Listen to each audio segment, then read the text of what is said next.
for object-oriented programming is always whenever you are executing or invoking some function, then you have to call the function by writing object name dot then the function name. So here which object name should we use? See, whichever data file I have read, this is now stored in the data variable. So this data variable here will act like an object. So here, while calling this head function, I will write data.head. So now whenever you execute this one, what is the output? See here, the function head will display the top rows of the data set. Here it is showing 5 values. Why? Because this is the default value of this function in case of Python. We will not be able to change this one. So whenever you write head function without passing any argument, by default it will show the first 5 values. That is the top 5 values. And remember one thing, it is only possible when no argument is provided. But here there is one question always it is asked to you. There is one function exists in case of Python which is known as sample function. Now here the question is, what is the basic difference between sample function and head function? Now let me write the sample function and then try to understand what is the output, and then we will compare. So since sample is a function, so I will write this one, this first brackets. Now here the first difference is, here I will write some argument or some value in case of sample function. But here it doesn't imply that this is a difference. That is, it doesn't imply that I cannot write argument over here. So this is not a difference.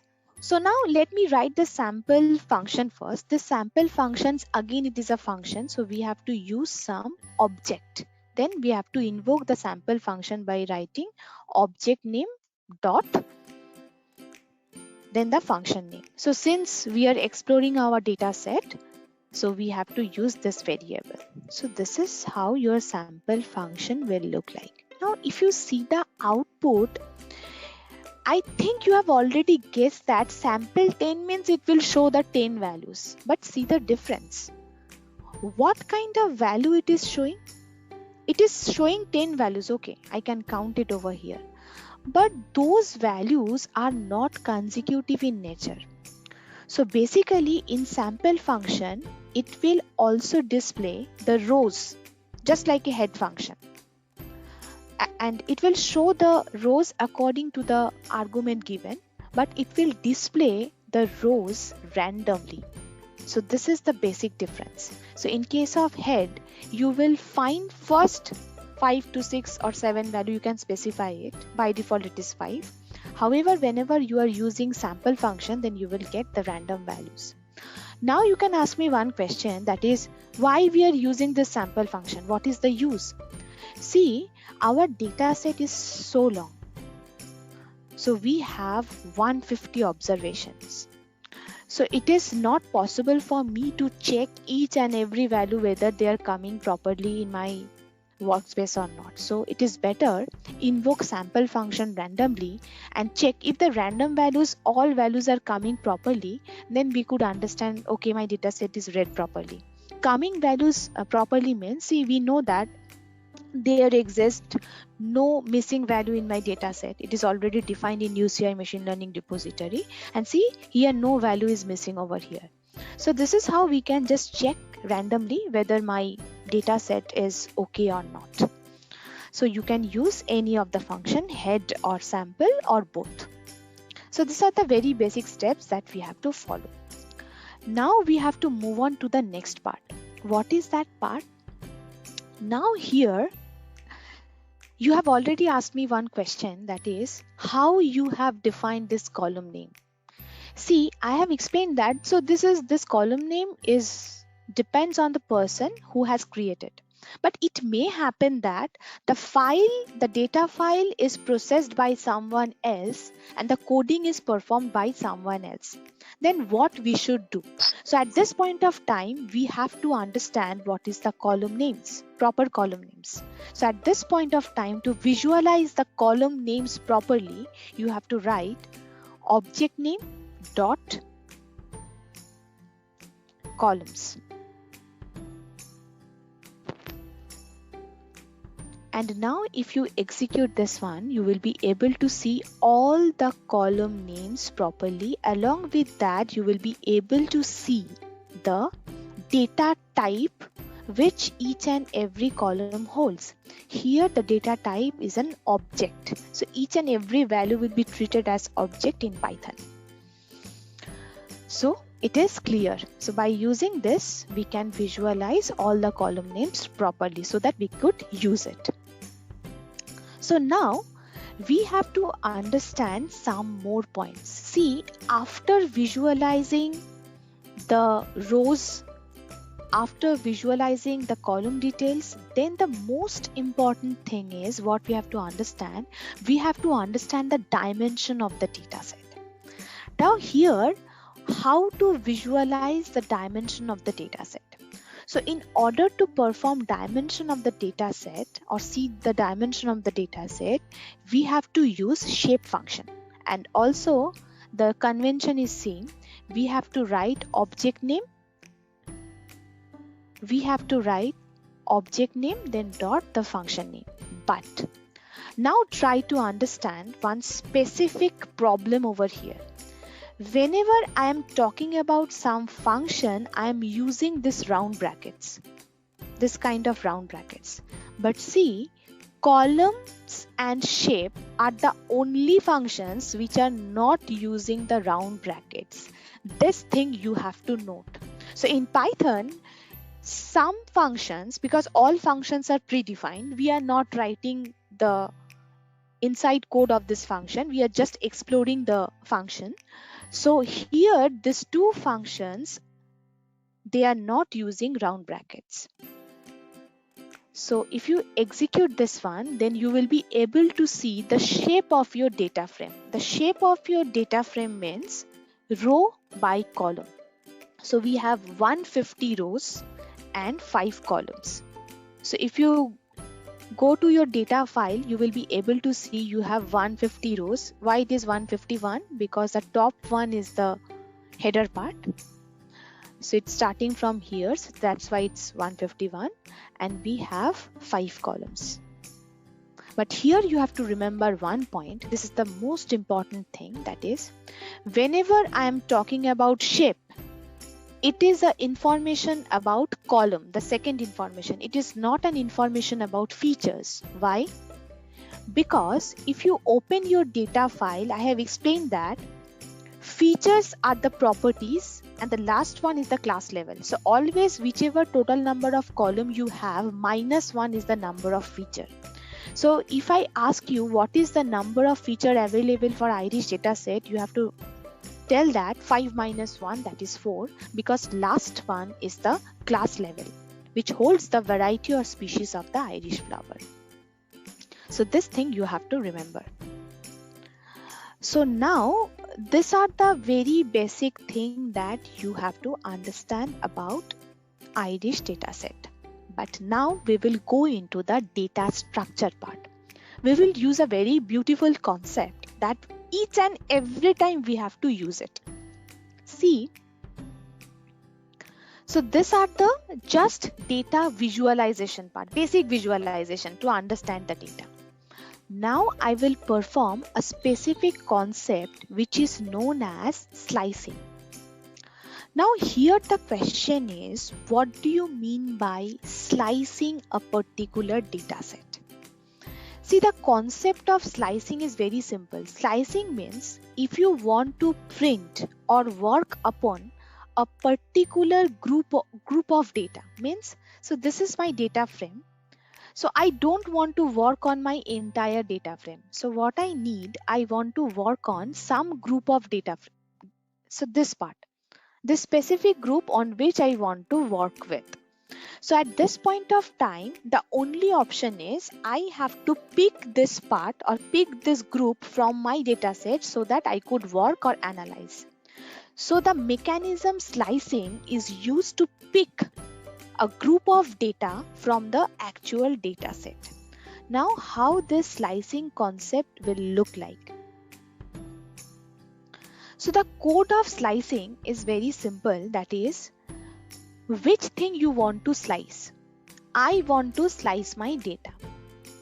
So here my data is stored in this variable data. So here you just write the variable name, then you use some square bracket. And within the square bracket, you have to write two things. First, the starting location from which you want to cut your data group, and then the end location. That is, starting location say 8 and say end location is 20, like this.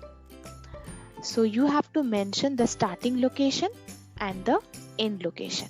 But there is one significant approach while slicing.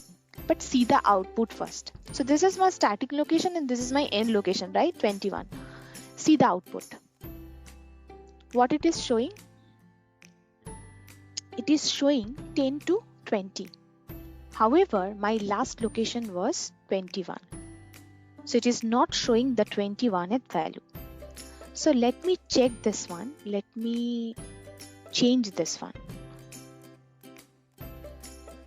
And then again check. It is showing up to 30th value.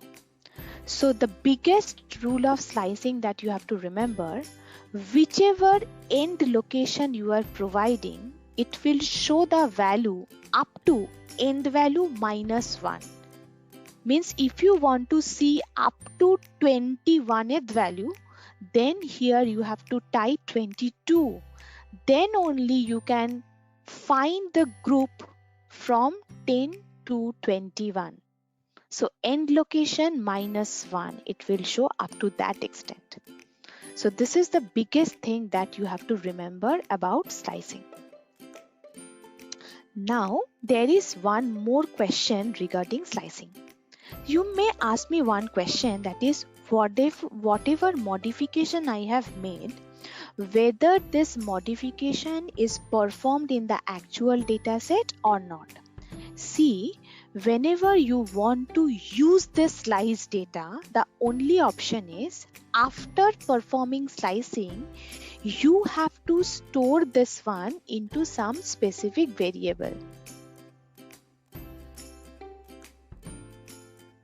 It means this variable will act like your sliced variable. That is, now this sliced data will hold that specific group. Now if you print this variable, then you will be able to see your sliced data. So now at this point of time, if you want to work with this group, then the only thing is you have to use this variable, or if you want to use you with your actual data set, then you have to use this variable. That is, whenever you have got the sliced data variable, then you can also check all the functions that we have discussed. That is, we can also check this one. All properties are applicable. So it will show the first 5 data among the sliced. So this is the sliced group. So it will show the first 5 values. Then you can use any other function also. So this is how we can cut some portion of the data set from my actual file and we can work with that. So this is the most important thing, and each and every time we have to use the concept of slicing. Now we will learn a beautiful concept which is known as iLOC, or you can say that it is the iLOC, and also we will learn the concept of LOC. So now why these concepts are useful? So I will tell you the definition first, but you will not be able to understand anything, because for understanding these two concepts you have to understand the output. So basically this LOC function, it is a function. It is use the index name of the row to display the particular row of the dataset. And what is ILOC? ILOC is also a function which is used to index integer of the row, which gives the complete information about the row. Now, how could I write this? See, let me write the code first. So this is my actual variable which is holding my entire data set. So if I write data.iloc and say in the square bracket I'm writing 5. So what is the meaning of this line? See, it is showing some information. So from the output I can guess that this is your column number 1, column number 2, column number 3, column number 4 and column number 5. So it is showing values of some particular column. Now let me check this one. So here it is written as 5, right? And the values are 5.4, 3.9, 1.7. Go to the data file. So in the fifth row, we have 4.6, 3.1. So this is not the data set that it is displaying. It is displaying 5.4, 3.9 and 1.7. So this one is this one. This is the column. So can anyone explain that when I have written 5, but it is displaying the information about the 7th row? Why? 5.4, 3.9, 1.7, 0.4. See, it is showing this one. And here we have the variety as setosa. Can anyone tell me? Can I? Yes, sure. Now it will show n plus 1 value always. That is the index number plus 1. Yes, very good. Now there is another question. Index number plus 1. So it should be 5 plus 1. It should be 6. So why it is showing 7? Consider. Ma'am, index number starts from 0. Yeah, it's not calculating the header. Header is left. Yes. Yes, Very good. Yes, your name please? Tinjoneri naam bolo. Moshubi Mandal. Yes. Sandeep. Sahana. Thank you. So basically here my point is definitely the formula is n plus 1, but since we have our header, so that's why it is including the header also. So that's why it is showing the 7th row. So now if I ask you the definition of iloc, I think it is clear.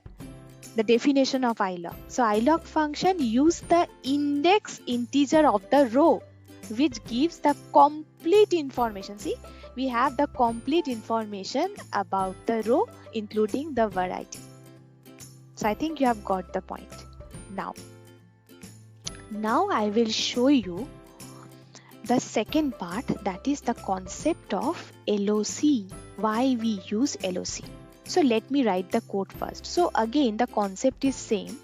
Whatever function we are learning, we will apply it onto the data variable. So now here, how to write this one? So let me write the code first, then I will explain.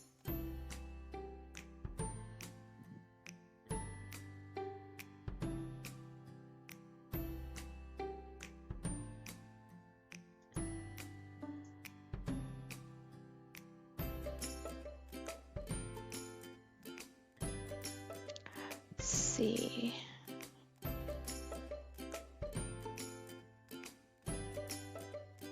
So now here what we should write. See, according to the definition of LOC function, this function is used to index name of the row to display a particular row, specific row from the dataset. So here try to understand this LOC function will have two parts. This is your one part and this is your second part, right? In the second part, always you have to write what you want to see. So in our case, we have 3 specific varieties. So I can write any one of the name. because I want to see the information of a specific row on some specific variety. But you have to also mention what is the column name in which your flower type is mentioned. So this is the place where you have to mention the column name under which you have this variety. So let me execute the code and try to understand the output first. So here what it is displaying, see, it is displaying only information about Setosa flowers. And we know that we have 50 samples of each flower. So it is starting from 0. So that's why 0 to 49 it is displaying. So it is displaying all the information about Setosa data set. All the information about this Setosa. If I can change this one, say I want to see all the information about another species, say Virginica, then you have to just alter this name.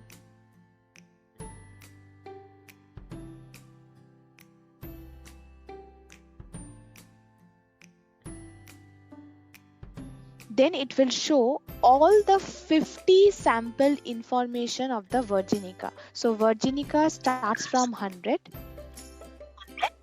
and this is the end location for Virginica.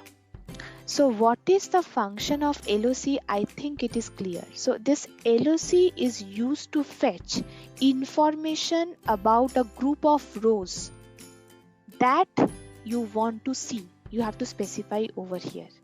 And here this column name, you should follow the same pattern that you have used in your data set. So in general, in the internet, you will find some of the data sets are written in some pattern and they are writing some code in another pattern. So as a result, if you straight away copy paste that code, it will not run. So this is the reason.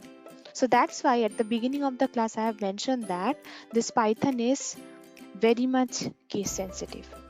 So this is the column name and this is the type name. So this is the property of LOC function. And this is the property of ILOC function. So now I think it is clear what is the difference between ILOC and LOC. So in your CV, if you write machine learning, then this is the first question that you can expect from the interviewer. That is, what is the difference between LOC and ILOC. So now see, I have one specific discussion with you all. See, in the internet, you will find some specific statistical property. See, whenever I am dealing with some data set, right? So we have to understand the data, we have to process the data, we have so many options. But there is one part that is clearly mentioned, that how to see the statistical property of the data set. So whenever I talk about statistical property, then immediately it will comes in your mind, okay, ma'am is talking about IQ or interquartile distance, quartile distance, or mean, median, standard deviation and everything. But nobody asks a simple question, okay, you are going to talk about statistical analysis, where should I perform it? Should I perform it on the entire data set? Should I perform it on a specific column? So what should we do? See, in the internet, whenever you find statistical analysis word, you will find one specific function, that is describe. But unfortunately, this describe function works on the entire data set. So it will tell you what is the mean, median, interquartile range of the entire data set. But here my question is it useful? Because whenever I am talking about a strange unknown data set, see there will be no one who can clearly explain you the data set each and everything. Because we have already done one class on defining the data set. So it is not possible in real life always. So which one is important? See, statistical analysis is important, but for me, the statistical analysis is important, and you should apply the statistical analysis on each and every column. Now here you have another question. Each and every column means, should I include the features only, or I include the class level also? So for me, whatever number of columns you have in your data set, apply statistical analysis on each and every column. So now you will realize what is the understanding. See, let me write the code first, then you will understand why I am telling this one. So here my conclusion is, analyzing your data set as a whole chunk of data is of no use, and in the next class I will definitely prove it. But before that, what I will do, I will try to analyze some of the data sets so that we could do some specific work in statistical analysis. So how to do the statistical analysis? Say in case of performing statistical analysis, the very first thing that we have to understand, we have to perform sum function. So what we will do, we will take one variable, sum of the data. So this is just a variable, and then on which we are going to apply the statistical analysis, data. This is your entire data set. And here you have to mention the column name on which you want to apply it. Say, this is the column name that I have selected, on which, say, I am trying to apply the statistical analysis.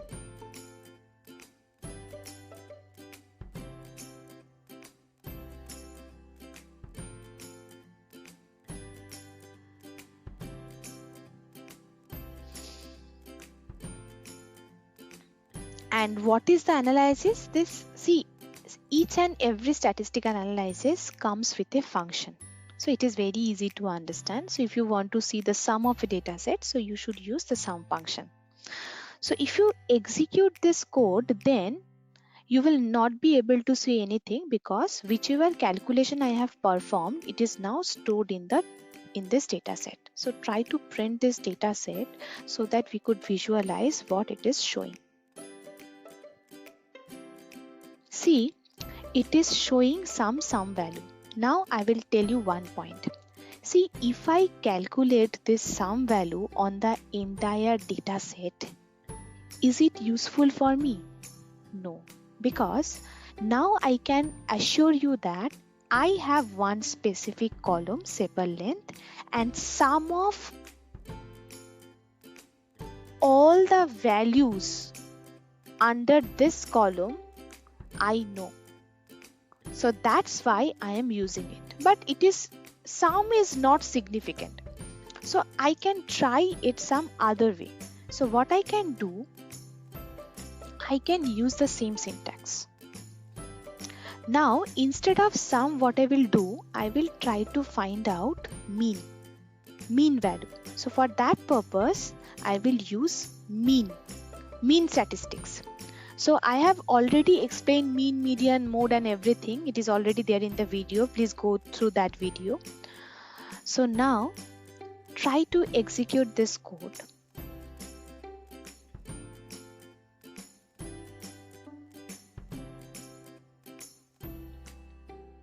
Now I can clearly say that what is this mean value is all about. So this is the mean value of a particular column sepal length. So whatever value I have under this column sepal length, now I know the mean value of this column, right?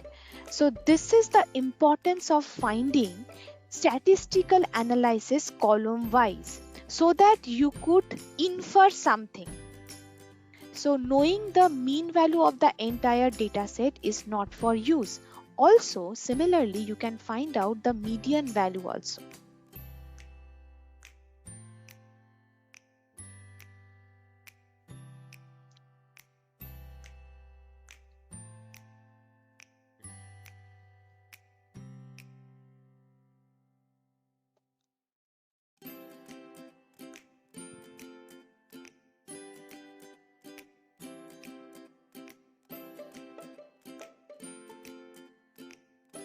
So this is the median value of this specific row sepal length. So similarly, you can use all the statistical analysis for all the rows available for your data set. But Now there is one very tricky question that may be asked in your interview. That is, can we perform multivariate analysis on univariate data, or can we perform univariate analysis on multivariate data? So to understand this thing, you have to understand the concept of multivariate and univariate. Because specifically I was talking about that whenever you have your statistical analysis, first do the statistical analysis column wise. Now I will try to justify it. See, whenever you have your data frame like this, if you have more than one feature for a specific data set, then this kind of data set is known as multivariate data set. Today my concern was, what is my conclusion of this session? The conclusion of this session is univariate analysis on multivariate data set. So I think the whole class will agree with that. So in the next day onwards, my intention is I will pick up each and every, because from the next day we will perform data analysis. So my intention will be I will perform univariate analysis first. Then I will talk about the overall data set. So always, so just make a note over here. Whenever you are capturing the raw data from any data site, your first intention should be you have to perform statistical analysis on each and every column. That is, in one word, perform statistical analysis on univariate basis on your multivariate data. This is the first thing that you have to do. Otherwise, there will be a problem, right? Go to UCI and download the data. But one thing I will tell you, here just search for the dataset as classification. So today, so we will prefer to use classification data. Sorry, no need to write this one. If you type classification, you will get classification, or you can select it from here. If you click here, you will get all the data which are applicable for classification. So you can take any data. Amazon data is also there.